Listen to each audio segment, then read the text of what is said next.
The VBS meeting we're going to have after services will be right over here. Okay? Right after services, here. Okay? We're also going to do it in the fellowship room, but that's occupied by card signing. So the VBS meeting is not going to be very... Well, I better not say that because that always makes it really long. So, anyway, we're going to do this in as brief a time as possible. For the next 2 Sunday nights, I want us to think about the end of the world. I want us to talk about specifically when the end of the world will be. Now, some of you are aware that many people felt that about 14 or so years ago was going to be the end of the world. When all of the computers in the world turned over from 1999 to 2000, or maybe it was 2000 to 2001, who knows? Bottom line is they were wrong. Okay? It didn't happen. We're still here. Everything is that date's come and gone, and we haven't. So we're here. Those Bible scholars in our group are probably already ahead of me in thinking, well, doesn't 1 Thessalonians 5, 1 and 2 tell us, now brothers, about times and dates we do not need to write to you, for you know very well that the day of the Lord will come like a thief in the night. Since the end of the world, the return of Christ, the second coming of Christ, however we want to refer to it, will come like a thief in the night, why should we bother discussing when it's going to happen? I mean, we don't know. And you're right. But we should bother discussing when it will happen primarily so that when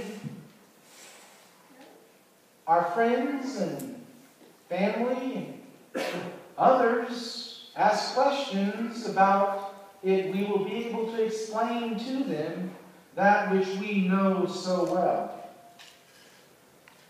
So, we want to talk about that.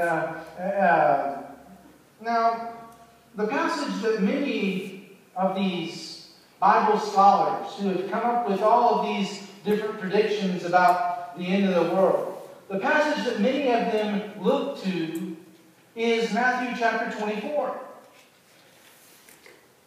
For the next 2 Sunday nights, I want us to see what a rational, simple exegesis, that's just fancy talk for in-depth Bible study, what a rational, simple exegesis reveals about Matthew 24, reveals about the end of time. So for starters, please open up your Bibles to Matthew chapter 24. That's a good place to start, right? If we're going to discuss a Bible passage, we open up our Bible and we read it. For a lot of people, if they want to talk about a Bible passage, they open up a commentary and look at what the commentary has to say. Well, commentaries do have a purpose, but if we want to see what a passage says, we need to start with the passage. So, Matthew 24, with its signs, has long been a favorite passage of those who like to make predictions concerning when the end of the world will be.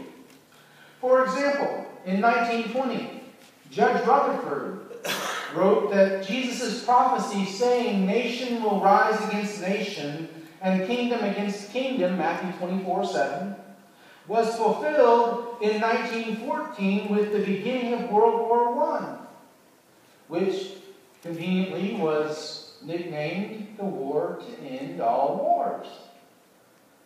He used other world events of his day to show beyond any doubt and any question that his was the last generation before Jesus would return. Now, if you'd like to study his views further, you can read his book, Millions Now Living Will Never Die.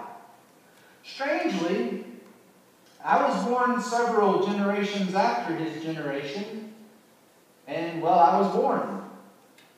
So that tells you his interpretation maybe wasn't exactly the most correct. We could also look extensively at the works of Hal Lindsey. He's sort of a leader of those who use Matthew 24 to predict the time of the end of the world. Billy Graham would be another one who tells us that Matthew 24 gives us quote, signs that Jesus would provide the world scenario signifying his impending return. You could also look at a man named John Hagee, who has a rather large church in San Antonio. We drive by it when we go to visit my parents.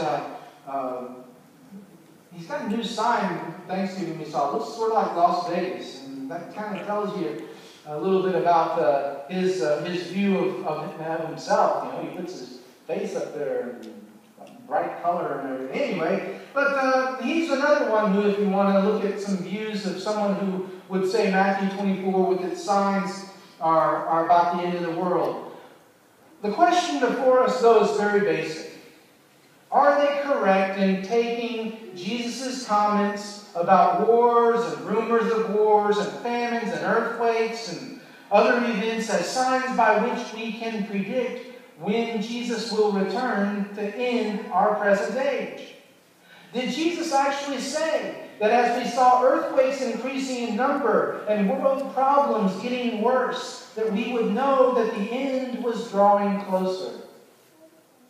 Because some for centuries have been looking at these various things and verses and finding their fulfillment in different wars and different earthquakes and different famines, we should take warning about using them as a basis for predictions about the end of the world. But if that is the way that Jesus meant for them, perhaps these modern writers are correct in adding their name to the long list of those who have used Matthew 24 to predict the end of the world, yet were incorrect. If, on the other hand, such was not Jesus' intent, well, then we would do well to stop using them in a way that he doesn't want us to use them. So what did Jesus mean?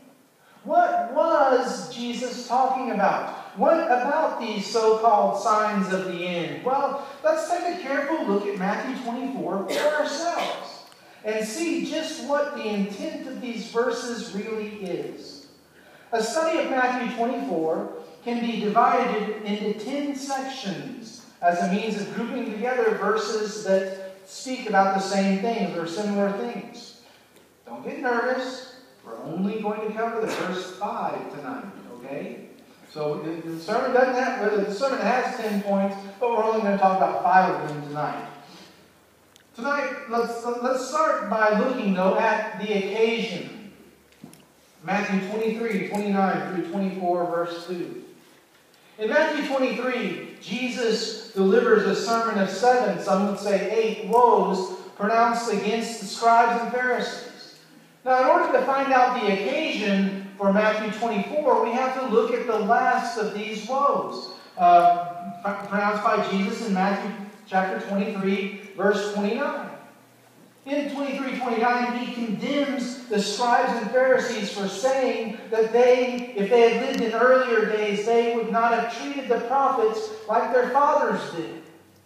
They would have killed the prophets. That they wouldn't have mistreated the prophets. That they would have believed the prophets. Well, Jesus knows what they're about to do. He knows that they're about to commit the single greatest act of hostility, ever, in killing him and wrongfully punishing the quote-unquote prophets that he would send out to them. So Jesus concludes his sermon of woes by saying in Matthew 23, verse 35, upon you. Now, if I were to say you, who would I be speaking about? You. I would be speaking about the people that I'm speaking to. And Jesus has that same intention here. Upon you, the people to whom he's speaking, will come all the righteous blood that has been shed on earth. The punishment due for the mistreatment of God's prophets was about to come upon those who would commit that final greatest act of hostility, killing Jesus. And then in verse 36 of Matthew 23, Jesus says, I tell you the truth, all this will come upon this generation. Again, Jesus is talking about those he is talking to. Well, once Jesus gets to this point, he takes up a lament concerning the city of Jerusalem in verses 37 through 39 of chapter 23. Let's read that lament. He says, "O Jerusalem, Jerusalem, you who kill the prophets and stone those sent to you, how often I have longed to gather your children together, as a hen gathers her chicks under her wings, but you were not willing. Look, your house is left to you desolate, for I tell you that you will not see me again until you say, 'Blessed is he who comes in the name of the Lord.'" That brings us to Matthew chapter 24. It's a shame that there is a chapter break here, because the conversation of Matthew 24 comes right on the heels of what they're talking about in chapter 23. Something that's fairly important that you need to remember when you read through the Bible is that the Bible authors did not put chapter breaks in. Okay, that's something that man, uninspired man, added so that it'd be a little easier to find things and whatnot. But the chapter breaks aren't inspired. So look at what Matthew 24 verses 1 and 2 has to say. Jesus left the temple and was walking away when his disciples came to him to call his attention to its buildings. "Do you see all these things?" he asked. "I tell you the truth, not one stone here will be left on another. Every one will be thrown down." Now then, we're looking at Matthew 24, 1 and 2. Jesus and his disciples have reached the Mount of Olives, verse 3 tells us, which the Mount of Olives would have provided an absolutely fantastic view of the temple. An awesome view of the temple. The disciples mentioned how beautiful the temple is, which was built 600 years earlier and had recently been beautified by Herod the king. And Jesus says not one stone will be left on another. What Jesus is saying is that the temple would be totally destroyed.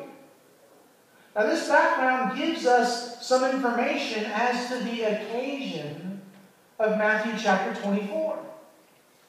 Now once we get past verse 2, we come to the question in verse 3. Matthew 24 verse 3 says, "As Jesus was sitting on the Mount of Olives, the disciples came to him privately. 'Tell us,' they said, 'when will this happen, and what will be the sign of your coming and of the end of the age?'" Jesus' statement that the temple would be totally destroyed understandably concerns the disciples. You and I know that the building that we meet in means nothing. That the church is not a building, bricks and mortar. That the church is the people who come into the building for the purpose of worshiping God. We know that. But the disciples, they still don't quite understand everything about Jesus. So they ask a fairly simple question. When will all this happen? And what will be the sign of your coming and of the end of the age? Now, I think it helps us to understand their question if we look at it as it is recorded elsewhere. In Mark chapter 13, verse 4, Mark records their question, "Tell us, when will these things happen and what will be the sign that they are about to be fulfilled?" In Luke's account of this same discussion, in Luke 21, verse 7, the question is worded, "Teacher," they ask, "when will these things happen and what will be the sign that they are about to take place?" I think it's important for us to understand that Jesus understands the question to be about that destruction. The destruction that he's just told them about. Remember that the temple of Jerusalem. Remember, that's what he and the disciples have been talking about. Is that destruction, not one stone left on another. Jesus, you see how beautiful the temple is, and it's going to go completely away. Now, so if we put it all together, the disciples are really asking two things. Okay? First, when would these things happen? What things? The destruction that Jesus was talking about, the destruction of the temple. And second, what signs would tell them that it was about to happen? I also want you to take notice that we are before Matthew 24, verse 34. Verse 34 in Matthew 24 is a very important verse. It serves sort of as a dividing line, if you will, in the chapter.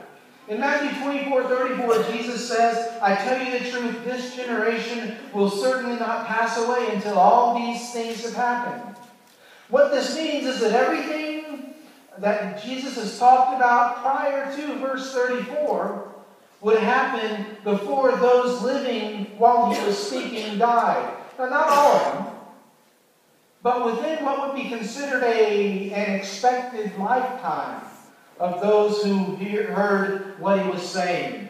There are 7 other occurrences of the term generation or this generation in the book of Matthew that we've not looked at. Those occurrences are chapter 11, verse 16. You want to write them down? Chapter 11, verse 16. Chapter 12, verse 39. And verse 41. And verse 42. And verse 45, chapter 16, verse 4, and chapter 17, verse 17.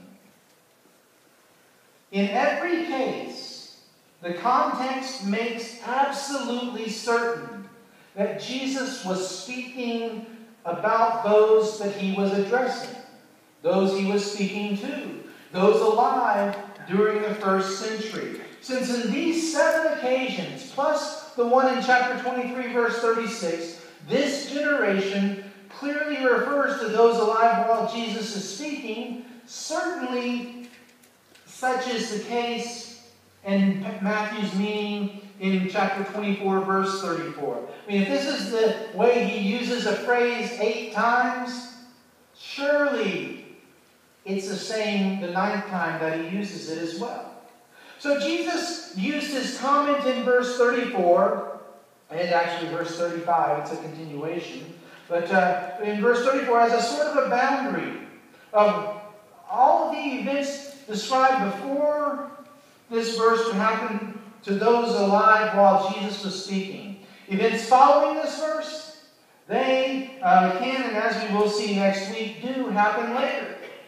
Keep this boundary in mind as we go through the remainder of this lesson and next Sunday night as well. And don't worry, I'll remind you about it. And we'll talk a little bit more about the difference between how Jesus speaks before and how he speaks after verse 34. In fact, one very important thing. Before verse 34, he speaks of those days. After verse 34, he speaks of that day. Those days, plural, that day, singular. But that's next Sunday night sermon. I don't want to give it all away tonight. After we've looked at the occasion and the question, we then come to the possibly misleading signs of Matthew 24, verses 4 through 14. We come to what is probably the most often misunderstood and thus misapplied part of Matthew 24. It's a passage that ranks right up there in some people's minds with Revelation as being so difficult to understand. Well, I don't know if I've told you this or not, but Revelation is not that difficult. Amen. We win. I just told you what Revelation is all about in 2 words. We win. This passage is not that difficult either. So, let's read Matthew 24, 4 through 14. Jesus answered, "Watch out that no one deceives you. For many will come in my name, claiming I am the Christ, and will deceive many. You will hear of wars and rumors of wars, but see to it that you are not alarmed. Such things must happen, but the end is still to come. Nation will rise against nation, and kingdom against kingdom. There will be famines and earthquakes in various places. All these are the beginning of birth pains. Then you will be handed over to be persecuted and put to death. And you will be hated by all nations because of me. At that time, many will turn away from the faith and will betray and hate each other. And many false prophets will appear and deceive many people. Because of the increase of wickedness, the love of most will grow cold. But he who stands firm to the end will be saved. And this gospel of the kingdom will be preached in the whole world as a testimony to all nations, and then the end will come. Jesus warns them that it would be easy to misread the circumstances. To misread the circumstances. So he warns them, watch out that no one deceives you. Deceives you. Okay? This means the things that Jesus is about to mention are deceptive signs. Signs that can be used to deceive you. The things that Jesus mentions, in reality, are not signs of anything at all. They are deceptive and they are misleading, and they certainly have deceived and misled a lot of people. So what are these misleading signs? Well, Jesus says false Christ will appear. Don't be led astray by him. And then Jesus says that there will be wars and rumors of wars that will arise. Don't get upset by it. Don't be deceived by it. Famines and earthquakes will happen. Don't be misled by these. Christians will be persecuted. Some will fall away, but don't you be one of them.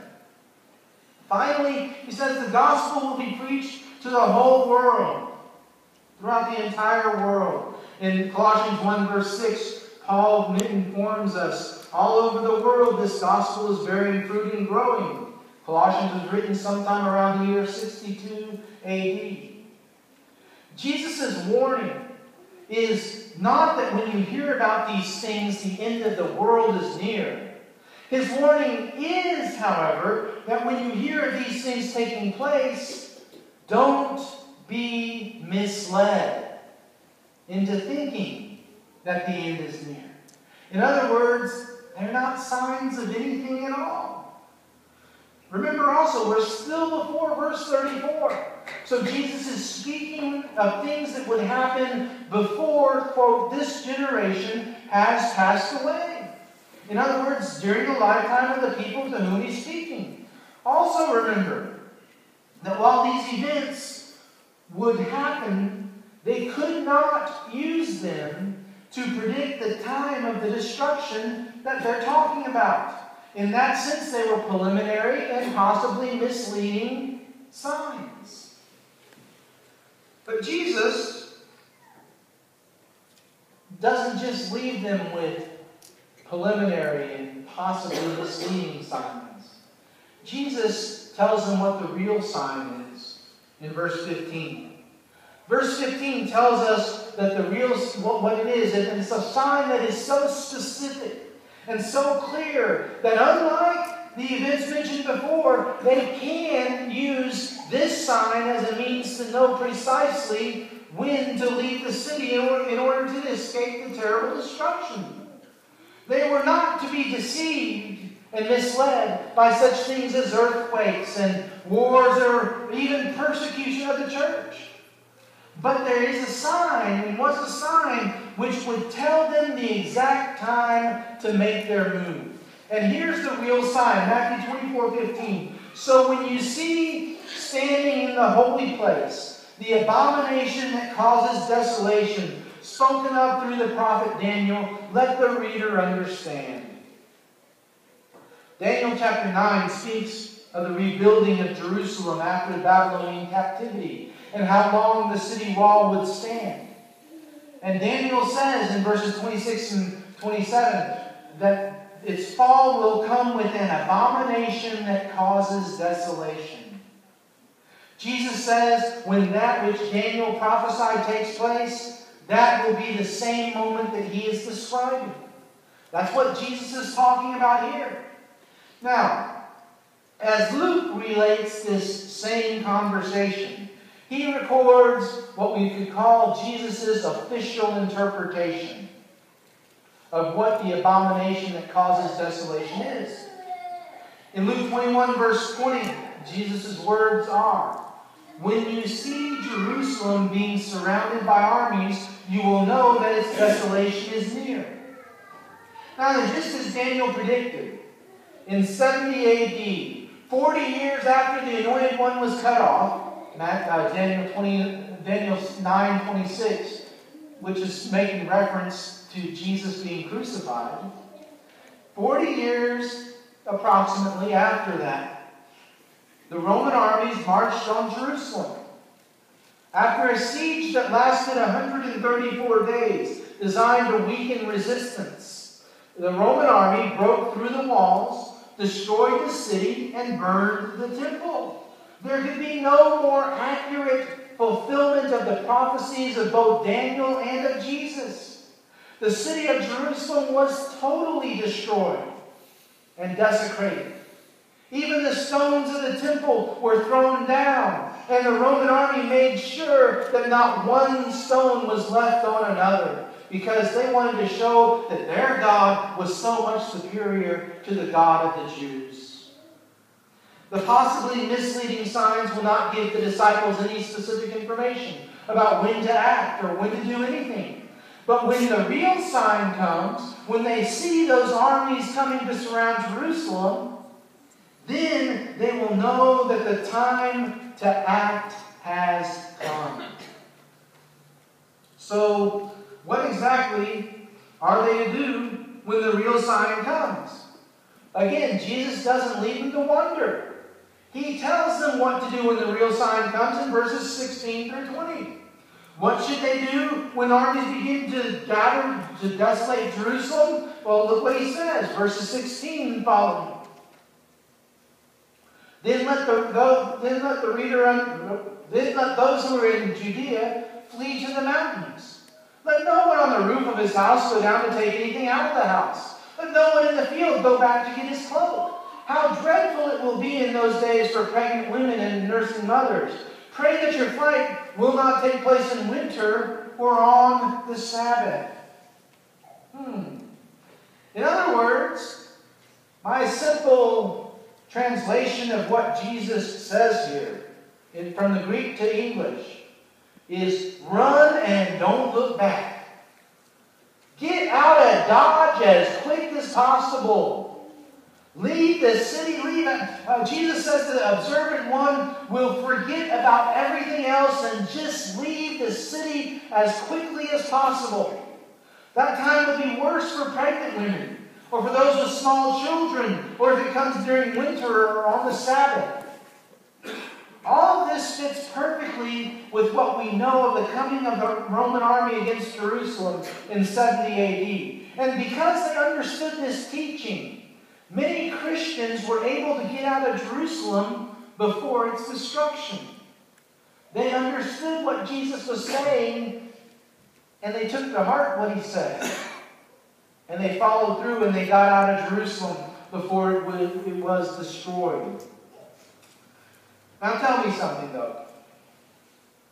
Does it fit with the end of the world? Absolutely not. I mean, think about it. Why would Jesus say in verse 20, pray that your flight will not take place in winter or on the Sabbath? Why would Jesus mention that it would be worse for those with small children or those about to have children? When Jesus returns, it's not going to matter what season of the year it is. When Jesus returns, it's not going to matter what day of the week it is. It also won't matter if you have small children or if you're about to have children. Jesus will come, time will stop, and we will go to heaven to be with him forever. Just using simple reasoning tells us how inappropriate it is to apply Jesus' words to the end of the world here. But does it fit with the destruction of Jerusalem in 70 AD? I would have to say absolutely it does. Would fleeing the Roman army be worse if you had small children, or if you were pregnant, or if it was winter or the Sabbath? Let's be honest here. How many of you have ever taken a trip on short notice with a toddler?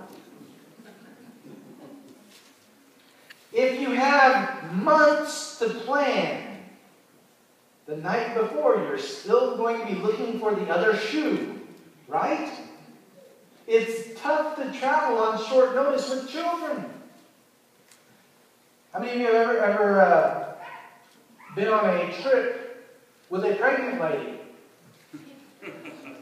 I experienced that one time. I was interviewing for a job. And we were looking at moving from Levy, Oklahoma to Delight, Arkansas. And we came on I-40 and we came across. And then to get from I-40 down to Delight, you got to go on these roads that go like this, I think, you know, just all over the place. And Rachel had been born. Jamie had not. But Jamie was around. And poor Rachel was tired of being in the car. So Monica decided she would ride in the back seat with Rachel. If you have a pregnant wife, do not let her ride in the back seat. My point is, it's tough to travel with a pregnant woman, or if you are a woman who is pregnant. Traveling is not that easy with that. In the year 70 AD, transportation was not as advanced as it is today. If it were winter, it'd be difficult to travel. I mean, it was difficult for us to travel this past winter. Hopefully that it's over, but maybe it's not. I don't know. But it was difficult to travel with all of our modern conveniences. Can you imagine if we didn't have those modern conveniences? How difficult it would be to travel? Especially if we were trying to get a long way away. Now, if you saw a huge army, okay, you see a huge army approaching Siloam Springs, okay? And you know that their purpose is to completely destroy the city of Siloam Springs. And you know that as part of that destruction of Siloam Springs, your life is going to be ended. You would want to travel as far away from Siloam Springs as quickly as possible, wouldn't you? Now, the Jews could only walk, depending on what source you look at, between 1/2 and 3/4 of a mile on the Sabbath day without it being considered quote-unquote work. If you could only walk, we'll give them credit for 3/4 of a mile. If you could only walk 3/4 of a mile, that's not going to get you very far away from the city, is it? It's also not going to get you very far away from an army who really doesn't care how far they walk on what day of the week it is. If they are to accomplish their task, they're going to walk as far as they need to. Now, not only that, but the city gate of Jerusalem would be closed if it was the Sabbath day, making it very difficult to leave the city and very easy for an army to surround the city and keep people in there, in the city. So, it fits perfectly with the destruction of Jerusalem, not so much with the end of the world. Well, we've just scratched the surface of Matthew 24. Next week, we'll cover the final 5 sections of this most misunderstood chapter. But for now, I just want to ask you a simple question. If the world did end today, would you be ready? Would you be ready for it to end if Jesus came back right now? Oh, I hope so. I hope you would be ready. But maybe, for a chance, if you would not be ready, maybe we can help you to get ready. Maybe what you need to do this evening is to bring Christ your broken life, so marred by sin. Let Him create anew and make whole again. How does He do it? Through the waters of baptism. Or maybe you've made that commitment, but you haven't really lived up to that commitment. And to have your life made whole again, you just need the church to pray for you, to pray with you. We'll do that. We'd love to do that. Whatever your need might be, though, please don't leave here with that need. If things aren't right between you and God, make them right. And if that involves a public response, won't you come to the front now as we stand and sing together? Just hit his button.